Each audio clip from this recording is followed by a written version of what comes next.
السلام علیکم ناظرین، آج آپ سے ایک اہم خبر شیئر کرنی ہے، لیکن اس خبر پہ آنے سے پہلے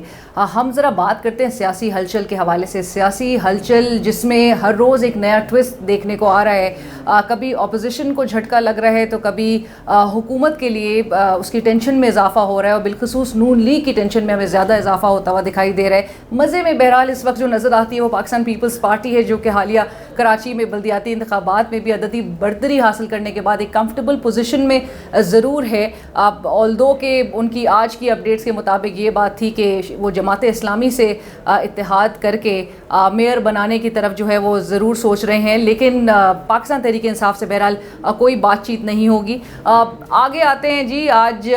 گزشتہ روز کی جو ایک اہم خبر تھی وہ یہ تھی کہ جب خان صاحب نے کچھ صحافیوں سے گفتگو کی، ملاقات کی، تو اس کے میں جو خبر سامنے آئی کہ جی شاید پاکستان تحریک انصاف اور عمران خان صاحب اب یہ پلان کر رہے ہیں کہ وہ قومی اسمبلی کا واپس سے رخ کریں۔ اس خبر کے آنے کے فوری ہی بعد اور بلدیاتی انتخابات میں جو ایک جھٹکا ہمیں نظر آیا پاکستان تحریک انصاف کو جو لگایا گیا تھا، اس جھٹکے سے وہ ریکور بھی نہیں کر پائی تھی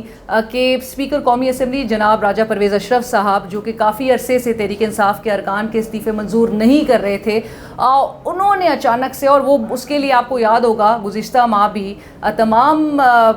قواعد و ضوابط، تمام حدود اور جو طریقہ کار تھا وہ بتاتے ہوئے دکھائی دے رہے تھے کہ جی کیوں وہ فرداً چاہتے ہیں کہ ہر انڈیویجول کا وہ استعفیٰ منظور کرنے سے پہلے اس کو سن لیں کہ کوئی اس کے اوپر دباؤ تو نہیں ہے اور کوئی اس کے ساتھ تو زیادتی تو نہیں ہو جائے گی کہ اگر وہ ریزگنیشنز ایکسیپٹ کر لیں گے۔ لیکن انہوں نے اچانک سے 35 کے قریب پاکستان تحریک انصاف کے اراکین قومی اسمبلی کے استعفے منظور کر لیے، اور جس کے بعد پھر ایک اور موو چلی گئی اور جو چال چلی گئی سیاسی، وہ پاکستان تحریک انصاف کی جانب سے تھی۔ فواد چودھری صاحب نے بھی فوراً آ کے ٹویٹ کیا اور انہوں نے کہا کہ ان 35 میں سے 33 سیٹوں پر عمران خان صاحب خود الیکشن لڑیں گے، یہ جو بائی الیکشنز ہوں گے۔ بہرحال یہ معاملات کس طرف جا رہے ہیں، جو اہم ہم سیاسی جھٹکوں کی بات کر رہے ہیں اور جو ٹینشنز میں اضافے کی جو حوالے سے بات کر رہے ہیں، اس میں نون لیگ کے اب یہ خبر بھی جو ہے متعلق ہے نون لیگ کے سینئر کچھ عرصے سے کچھ خود ساختہ اور کچھ پارٹی قیادت کی جانب سے سائیڈ لائن کیے گئے شاہد خاقان عباسی سے متعلق۔ شاہد خاقان عباسی صاحب سابق وزیر اعظم، جو کہ آپ خود بھی دیکھ رہے ہوں گے کہ پارٹی پالیسی اور چند پارٹی کے جانب سے اور حکومت میں آ کر بھی جو اقدامات ہیں اس پر کافی وہ نالاں نظر آ رہے تھے، کافی وہ کھل کر تنقید بھی کر رہے تھے، اور پھر جو کہ آپ جانتے ہیں کہ پاکستان مسلم لیگ نواز کے وہ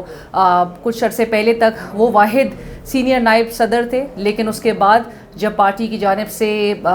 فیصلہ جو سازی ہے، تنظیم سازی کے جو فیصلے کیے گئے، اس کے نتیجے میں مریم نواز صاحبہ کو بھی ان کے برابر لا کھڑا کرا گیا، اور اب کچھ اطلاعات یہ ہیں، ذرائع کہتے ہیں کہ شاہد خاقان عباسی صاحب اپنی پارٹی قیادت سے اس حد تک نالاں ہیں کہ وہ پارٹی چھوڑنے پر غور کر رہے ہیں، اور اس اقدام میں وہ اکیلے نہیں ہیں، ان کے ساتھ کون ہے آپ اچھی طرح جانتے ہیں۔ مفتاح اسماعیل صاحب وزیر خزانہ کے عہدے سے جن کو ہٹایا گیا، بڑے فورسفلی ان کو بے آبرو کر کے نکالا گیا، اور اسحاق ڈار صاحب ان سے متعلق کوئی موقع نہیں چھوڑے ان پر تنقید کرنے کا، یہاں تک کہ پارٹی کے صدر جناب شہباز شریف صاحب، ملکی وزیر اعظم، ان کے صاحبزادے سلمان شہباز صاحب، وہ بھی معیشت کے جو زوال کے ذمہ دار ہیں اور جن کو وہ جوکرز کہہ رہے ہیں، اس فہرست میں مفتاح اسماعیل صاحب کا بھی نام شامل ہوتا ہے۔ تو کھل کر تنقید ان کی جماعت کی جانب سے کی جا رہی ہے، جس بیکس کہ وہ اپنی جماعت کو ایک آئینہ دکھانا انہوں نے کچھ عرصے قبل سے شروع کر دیا تھا، وہ بھی اس ممکنہ اقدام میں شاہد خاقان عباسی صاحب کے ساتھ ہوں، اور اس پارٹی سے ممکنہ بغاوت پہ ان دونوں کے علاوہ ذرائع کہہ رہے ہیں کہ کوئی 15 کے قریب جو ہے ارکان صوبائی اسمبلی سمیت پنڈی ریجن بھی شامل ہے۔ اب اگر دیکھا جائے تو اس خبر کو تقویت کچھ اس طرح بھی ملتی ہے کہ مریم نواز صاحبہ، جو کہ کچھ عرصے سے اپنے والد صاحب کے پاس لندن میں موجود ہیں، ان کی اگلے ہفتے وطن واپسی کی باتیں کی جا رہی ہیں۔ وہ اگلے ہفتے وطن واپس آ رہی ہیں، اور ذرائع دعویٰ کر رہے ہیں کہ نواز شریف صاحب نے اپنی صاحبزادی کو ملکی حالات اور پارٹی کے جو معاملات ہیں ان پر خاص نظر رکھنے کی ہدایت جاری کی ہے۔